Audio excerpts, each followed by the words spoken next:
stepped out October 9th at London's Natural History Museum, where high-level leaders and experts gathered ahead of next year's UN climate. King Charles and Prince William broke their silence with new and unsettling news about Princess Catherine's recovery. Their joint statement was short, but the tension behind it was impossible to ignore. William revealed that Catherine's condition requires more time and more care, while King Charles added a phrase that left reporters frozen: "We ask for understanding in this difficult moment." What difficult moment? What changed? Why now? Something inside the palace has shifted, and today's update feels like the beginning of a much larger truth waiting to come out. When grace began to fade. Princess Catherine was the kind of woman who made everyone around her feel like they mattered. She had this warmth that could fill an entire room without her saying a single word. Her strength wasn't the loud, commanding type. It was quiet and steady, like an ancient oak tree that bends in the storm but never breaks. At least, that's what everyone had always believed. But even the strongest trees have roots that can weaken, and Catherine's roots were beginning to fail her in ways she desperately tried to hide. The fatigue crept in like fog rolling across a harbor, so gradual that she didn't notice until it had completely surrounded her. Where she once woke with energy and purpose, she now had to force herself from bed, her limbs feeling heavy and uncooperative. Getting dressed became an exhausting task. Choosing which shoes to wear somehow mandated more mental energy than she could summon. She found herself staring at her wardrobe for long minutes, her mind blank and slow, as if someone had poured molasses through her thoughts. Her hands developed a tremor she couldn't control. It started small, a slight shake when holding a teacup that she blamed on too much caffeine.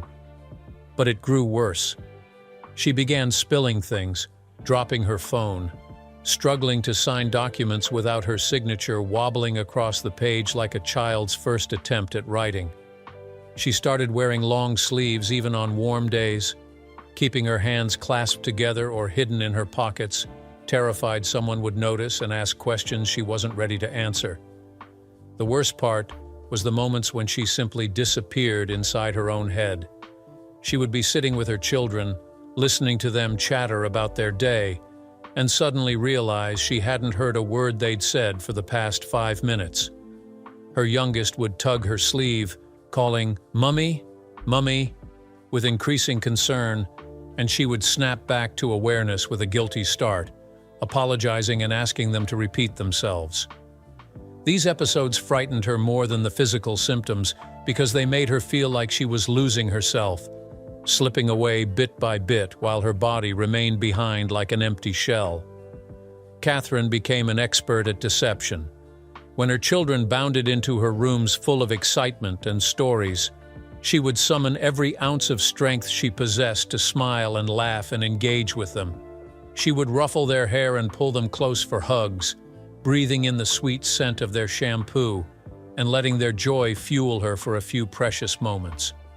But the instant they skipped away, the smile would slide from her face like melting wax.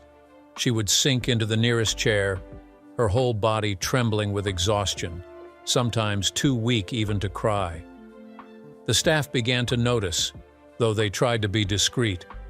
Worried glances were exchanged when Catherine wanted help standing after sitting for too long. Hushed conversations happened behind closed doors about how pale she looked, how thin she was becoming, how her light seemed to be dimming. The footman who brought her breakfast noticed she barely touched her food anymore. Her lady-in-waiting saw the dark circles under her eyes that no amount of makeup could hide.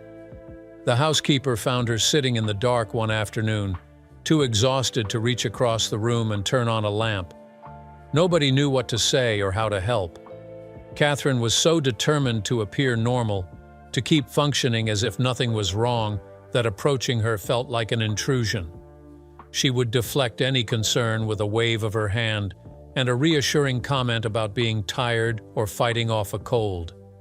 She became skilled at changing the subject, at redirecting attention away from herself and onto literally anything else.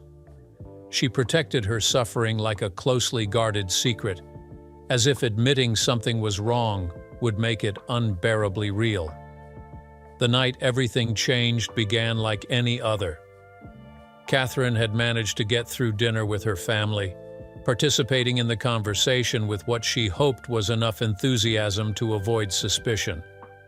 She had kissed her children goodnight, holding each one perhaps a moment longer than usual, memorizing the feeling of their small bodies in her arms. After they were tucked safely in bed, she retreated to her private sitting room, finally allowing herself to stop pretending. The room started spinning violently. Her vision blurred and doubled. A wave of nausea hit her so hard she couldn't even call out for help. She tried to stand, thinking she could make it to the bathroom or at least to the bell pull to summon assistance, but her legs wouldn't obey the commands her brain was frantically sending. She took one step and collapsed, her knees hitting the floor hard enough to send shockwaves of pain up her spine. She lay there on the carpet, unable to move, unable to do anything except breathe and pray that someone would find her soon. Minutes stretched into eternity. The room grew cold around her, or maybe that was just her body shutting down. She couldn't tell anymore. Every breath felt like work. Her heart hammered irregularly in her chest, sometimes racing so fast it frightened her, then slowing to a crawl that made her wonder if it would simply stop altogether. By the time a staff member discovered her and raised the alarm, Catherine had lost track of how long she'd been lying there. Suddenly, there were voices and hands lifting her carefully onto the sofa. Someone placed a blanket over her shaking body. The palace doctor was summoned urgently from his home, arriving with his medical bag and a deeply worried expression that he tried unsuccessfully to hide. He examined her while the room held its breath. Catherine drifted in and out of awareness, catching fragments of concerned whispers and the sound of medical equipment. She heard someone mention calling her husband, heard the panic creeping into voices that were usually so controlled and proper. The doctor's hands were gentle as he checked her vital signs, his brow furrowing deeper with each measurement he took. When he finally stepped back and removed his stethoscope, the silence in the room was suffocating. Everyone waited for him to speak, to tell them this was something simple and fixable, that their beloved princess would be fine with some rest and perhaps a few vitamins. But the words that came from his mouth landed like stones dropping into still water, sending ripples of dread through everyone present. What diagnosis would force even the most experienced physician to pause before speaking, choosing his words carefully because he knew they would change everything? A husband torn between duty and fear. Prince William was the type of man who remembered small details about people's lives and asked follow-up questions weeks later, who could make a nervous stranger feel at ease with just a warm smile and a few thoughtful words. With Catherine, he was even softer somehow, his whole face changing when she entered a room, his hand always reaching for hers without conscious thought. He had been in a meeting, sitting through another discussion about schedules and appearances and obligations that suddenly felt meaningless. His private secretary's face appeared in the doorway, pale and tense in a way that made William's stomach drop before a single word was spoken. The room fell silent as everyone registered that something was terribly wrong. His secretary approached and leaned down to whisper in his ear, and William felt the ground tilt beneath him even though he was sitting perfectly still. Catherine had collapsed. The doctors were with her now. He wanted to come immediately. William stood abruptly, his chair scraping loudly against the floor. He mumbled something about needing to leave, an emergency, family matter. The people around the table rose respectfully, their expressions concerned and curious, but he barely saw them. He was already moving toward the door, his heart pounding so hard he could feel it in his throat. His hands were shaking. He noticed that distantly, the way his fingers trembled as he reached for the door handle, but he shoved them into his pockets where no one could see. The drive back felt endless. Every red light, every slow-moving car, Every pedestrian crossing seemed designed specifically to torture him. He sat rigid in the back seat, staring straight ahead, his jaw clenched so tight it ached. His mind raced through possibilities, each one worse than the last. He tried to bargain with the universe, making frantic promises to do anything, give up anything, be anything if she would just be okay. He tried to pray but couldn't remember the words, his thoughts too scattered and desperate to form coherent sentences. When he finally reached their private quarters, he took the stairs two at a time despite the protests of the staff trying to brief him. He burst through the door and stopped short, his momentum dying the instant he saw her. Catherine lay on their bed, looking impossibly small and fragile against the white linens. Her eyes were closed, her face colorless except for the dark shadows beneath her lashes. Medical equipment surrounded her, wires and monitors creating a barrier between them that made his chest constrict painfully. The doctor stood nearby, speaking quietly with a nurse, and both turned when William entered. "How is she?" His voice came out rougher than intended, edged with barely controlled panic. The doctor approached carefully, and William saw him weighing his words before speaking. That hesitation told William everything he wanted to know, and he felt his knees weaken. He moved to Catherine's bedside before the doctor could start explaining, needing to touch her, to confirm she was still there and still breathing. He sank into the chair that had been placed next to the bed and reached for her hand. It felt cold and limp in his, so different from the warm, strong grip he was used to. He lifted it gently and pressed it against his cheek, closing his eyes against the burning sensation building behind them. "I'm here," he whispered, though he didn't know if she could hear him. "I'm right here, darling. You're going to be fine. You have to be fine." The doctor began speaking behind him, using medical terminology that William struggled to follow through the roaring in his ears. Words like critical condition and multiple system failure and uncertain prognosis floated past him, each one landing like a punch. He nodded mechanically, trying to look like he understood, like he was processing the information rationally and calmly the way a future king should. But inside he was screaming. Inside he was a terrified husband watching his wife slip away and feeling utterly powerless to stop it. "We're doing everything we can, Your Royal Highness," the doctor said gently. "The next 24 hours will be crucial. 24 hours, an entire day and night of not knowing whether she would still be breathing when the sun rose again.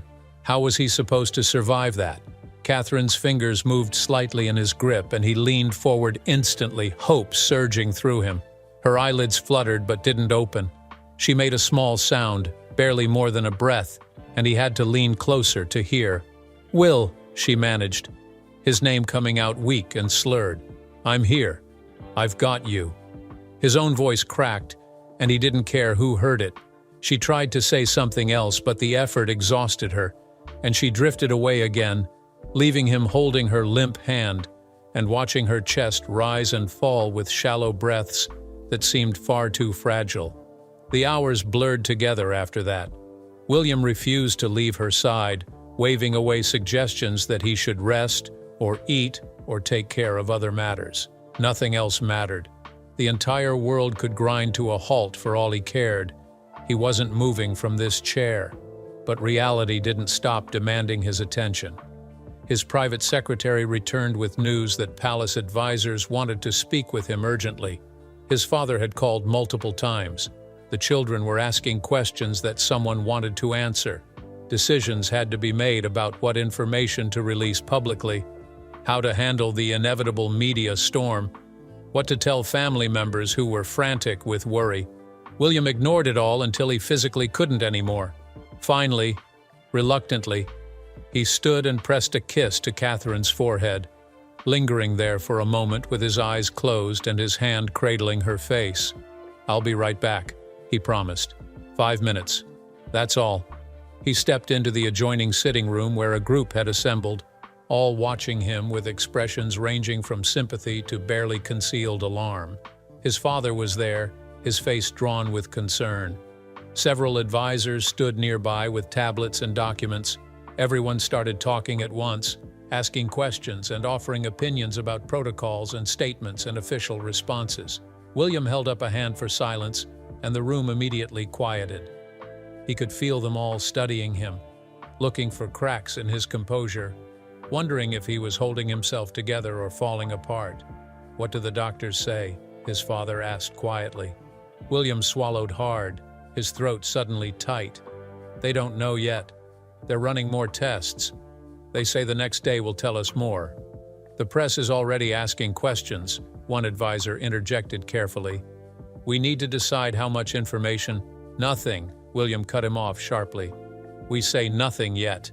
With respect, sir, that may not be possible. There are already rumors circulating, and without official word, speculation will run wild."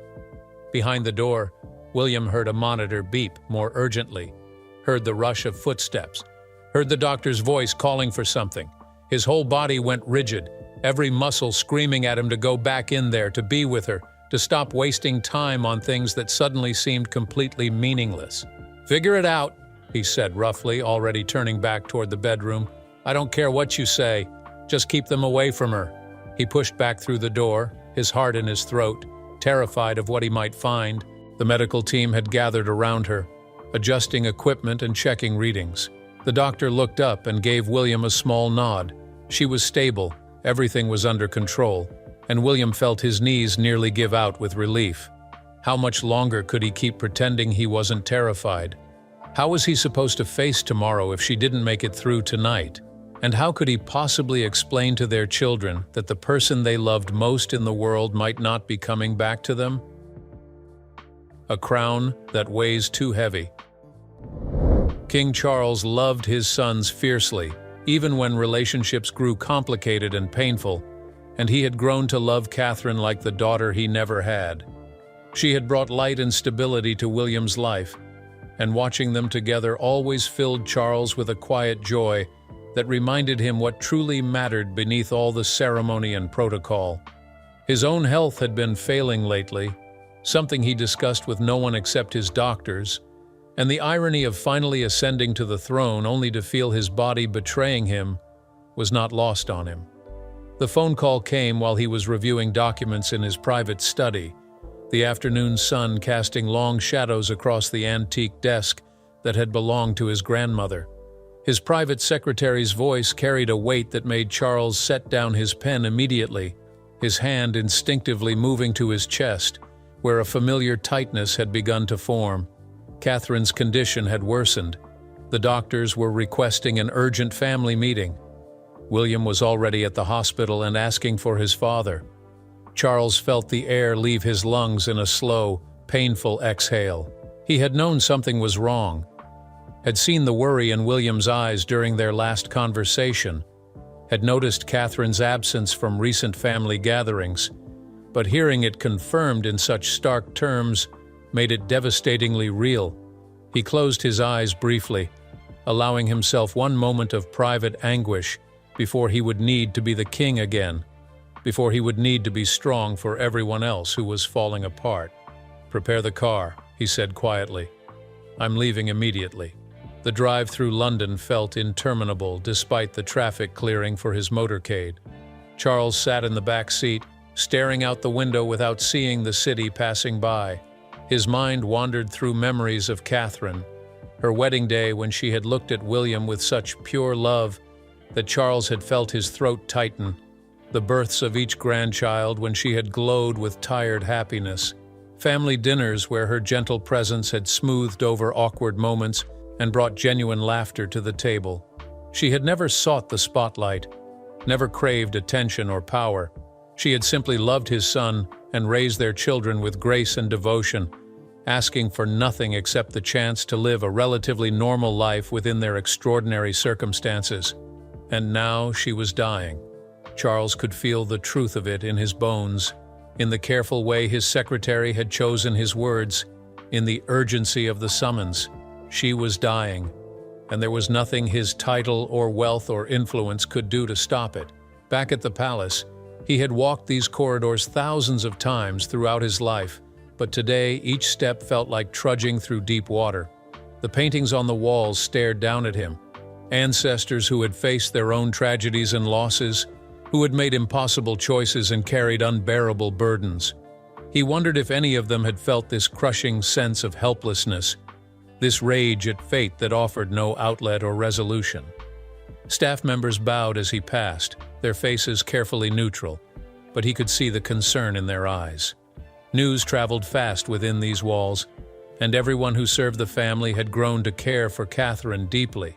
She remembered their names, asked about their children, treated them with kindness that was never performative or calculated.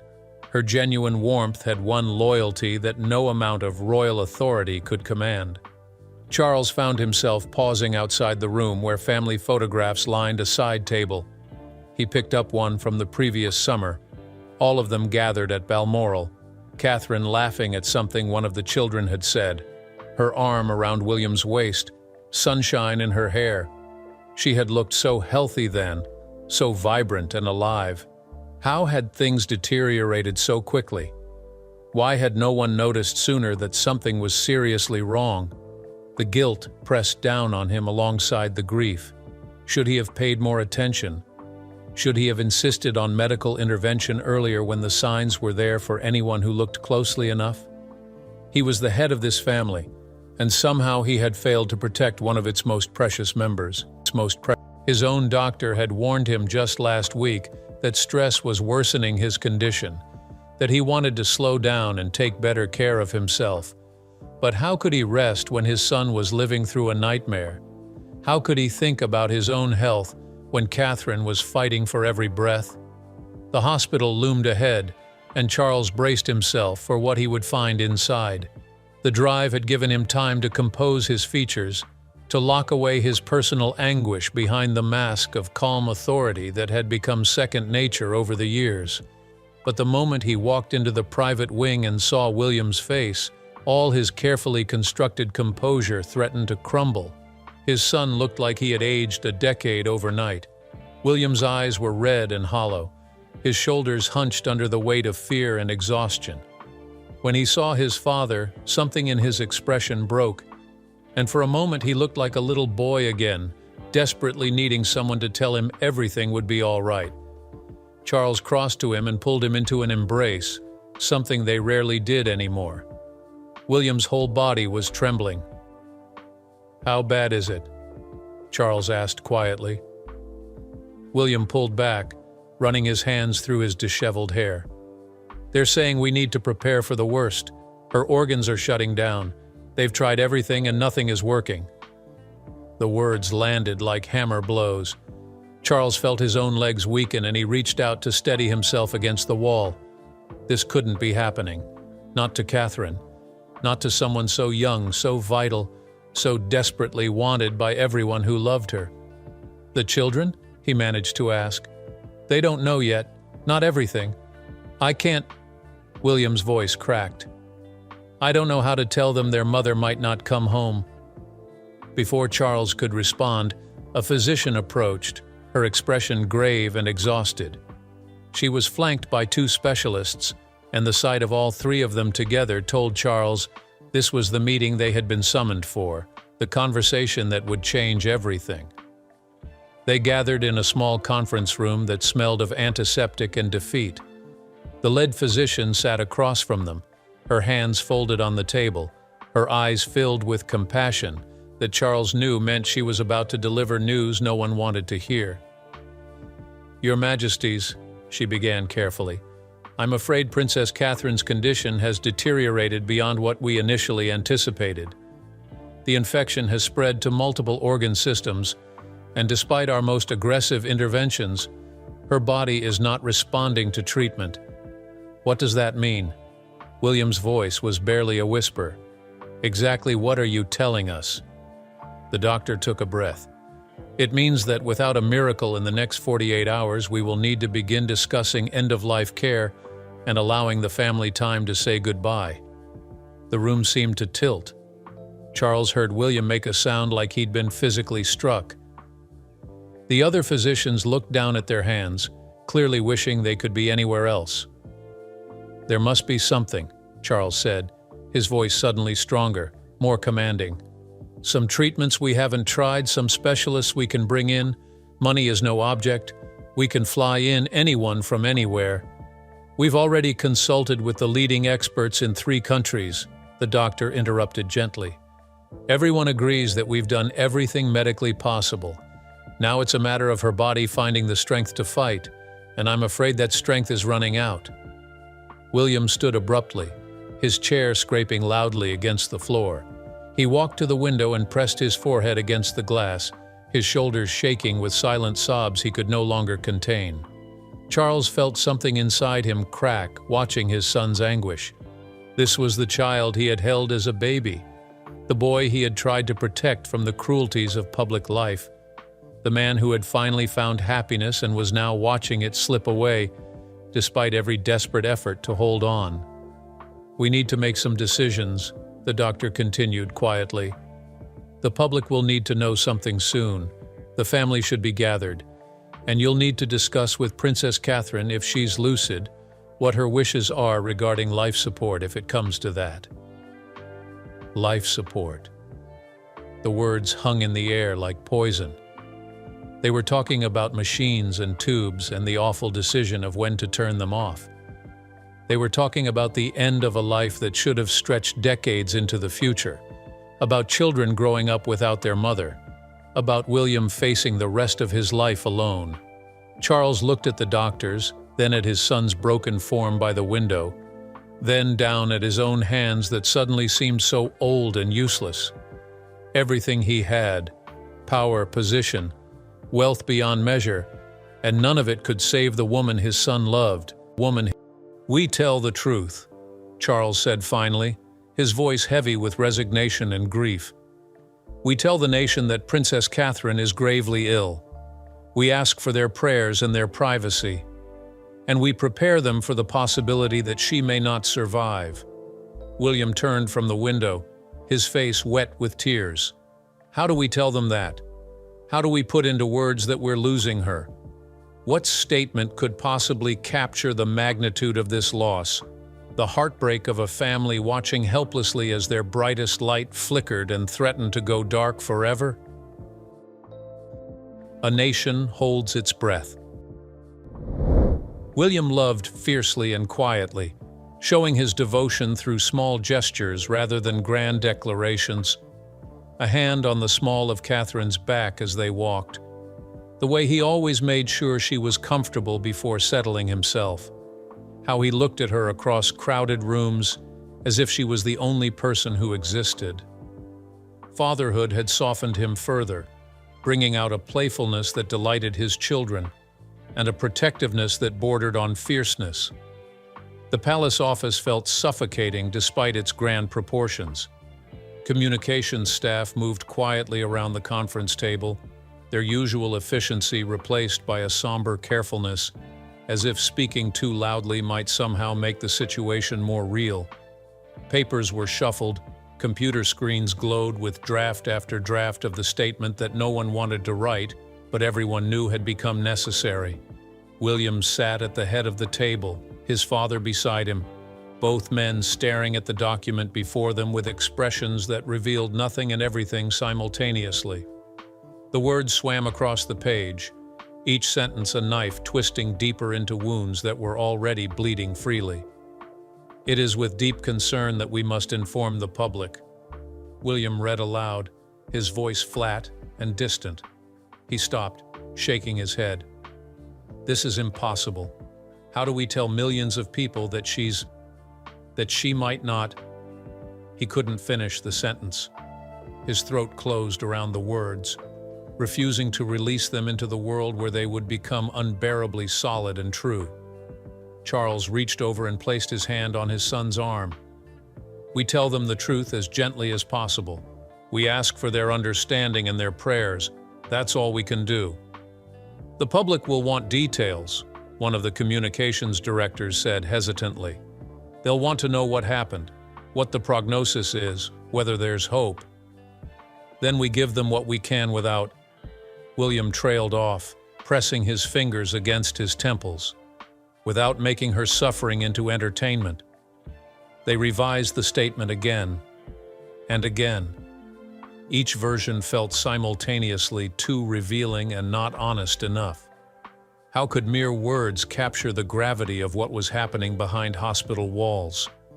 How could any announcement convey the terror of watching someone you love slip away, despite every desperate attempt to pull them back? The head of Palace Communications cleared her throat carefully. "Your Royal Highness, we're running out of time. The press has gathered outside the hospital. Rumors are spreading rapidly. If we don't control the narrative soon, speculation will become more damaging than the truth." William looked at his father, and in that exchange passed decades of shared understanding about duty and sacrifice, about the impossible balance between private grief and public responsibility. Charles gave a small nod, his own eyes suspiciously bright. "Send it," William said quietly. "Release the statement." The room fell into absolute silence. Everyone understood what those two words meant. The point of no return. The moment when Catherine's crisis stopped being a private family tragedy and became national news that would dominate headlines and break hearts across the country. "In 5 minutes," the communications director confirmed, glancing at her watch. "The statement will go out simultaneously through all official channels at precisely 3 o'clock. 5 minutes. 300 seconds until the world learned that their beloved princess was fighting for her life." William stood and walked to the window, unable to sit still while the clock counted down to the moment everything changed irrevocably. His mind kept circling back to the hospital room he had left just an hour ago. Catherine had been sleeping, her breathing assisted by machines that beeped with mechanical regularity. He had held her hand and whispered things he prayed she could hear, promises he wasn't sure he could keep, memories of their life together, desperate declarations of love that felt inadequate for expressing what she meant to him. "Please don't leave me," he had whispered against her hair. "I can't do this without you. The children need you. I need you." She hadn't responded, hadn't stirred, hadn't given him any sign that his words reached her through whatever dark place she was trapped inside. 2 minutes, someone said softly behind him. Charles stood and joined his son at the window. Together they looked out over the city that would soon be reeling from the news they were about to deliver. Neither man spoke. There was nothing left to say that mattered. William's phone buzzed, a message from the hospital. His heart seized, terror flooding through him as he opened it with shaking hands. But it was just an update. No change in condition, stable for now, medical team monitoring closely.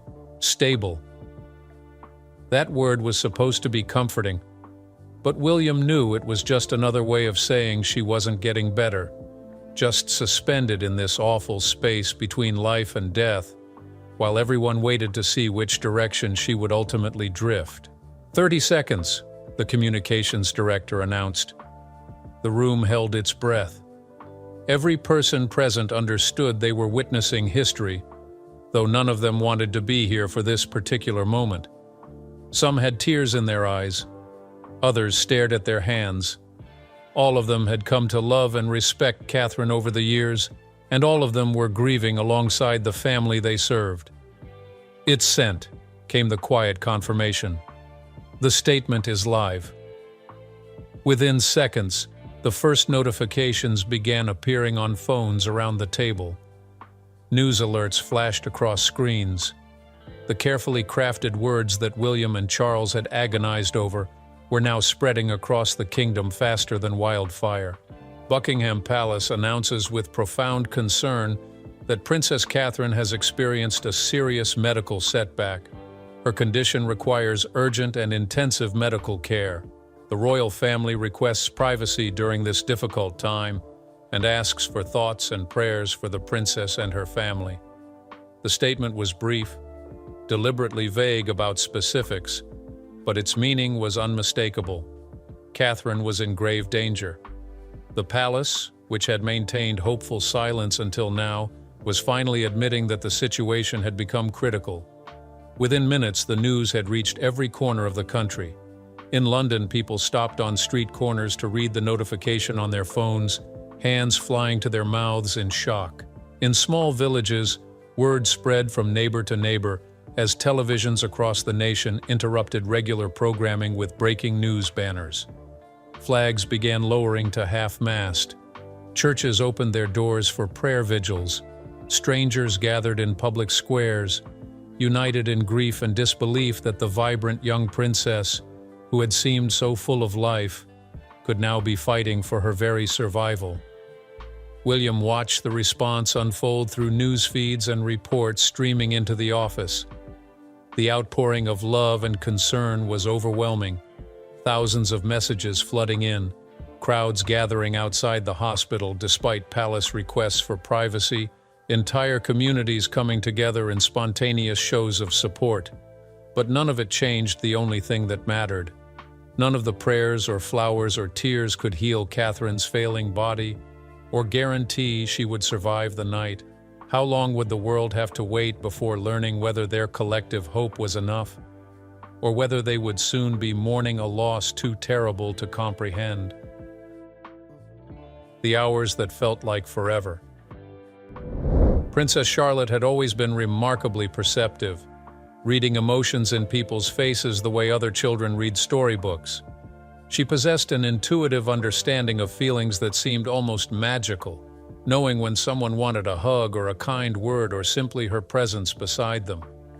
There was a brightness to her spirit that drew people in, a warmth inherited directly from her mother that made everyone she met feel special and seen.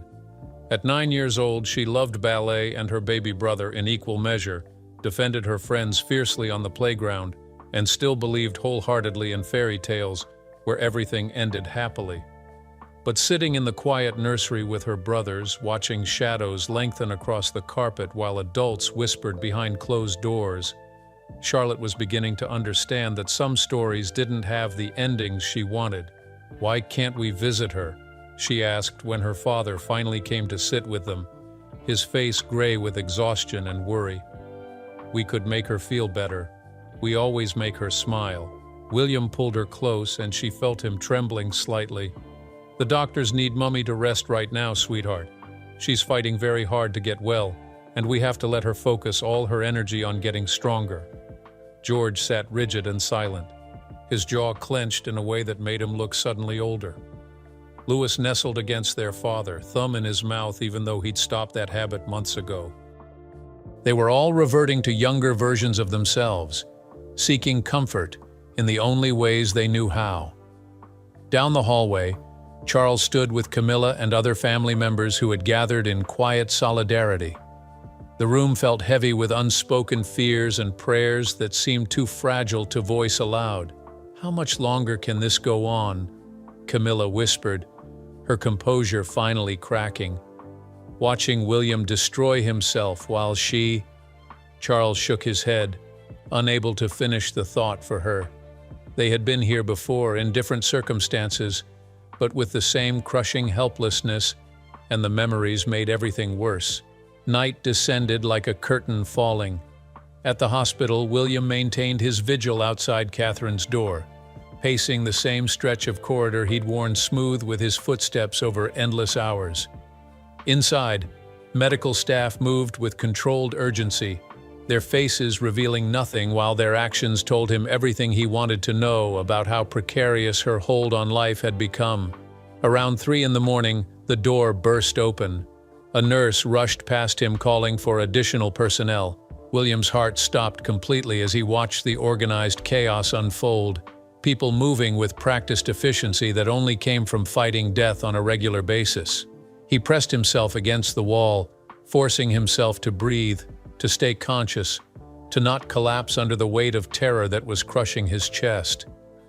Hours passed this way, crisis after crisis, alarms sounding and then quieting, medical teams conferring in tones too low for him to hear, but urgent enough to strip away any remaining hope he'd been clinging to. When dawn finally broke, pale and gray through the windows, the lead physician emerged looking decades older than when the night had begun. "Your Royal Highness," he said quietly, and William braced himself for words that would end his world. there's been an unexpected development, something we didn't anticipate. What change had occurred in those dark hours that would alter everything the family thought they understood about Catherine's condition? The battle for hope. Catherine's love for her family ran so deep, it seemed to flow through her very bones, giving her purpose even when her body wanted to surrender. She had spent years being the steady presence everyone else leaned on, the calm in every storm, the gentle voice that soothed fears and celebrated joys with equal grace. Even now, barely conscious and hooked to machines that kept her tethered to life, some essential part of her refused to let go of the people who wanted her most. When her eyes finally opened after days of darkness, the first thing she saw was William slumped in the chair beside her bed, his hand wrapped around hers, his face buried against their joined fingers. He looked utterly exhausted, worn down to nothing by fear and vigil, and her heart ached for him, even through the fog of pain and medication. "Will," she whispered, her voice barely audible and rough from the breathing tube they'd only recently removed. His head snapped up instantly, his eyes wide with disbelief and desperate hope.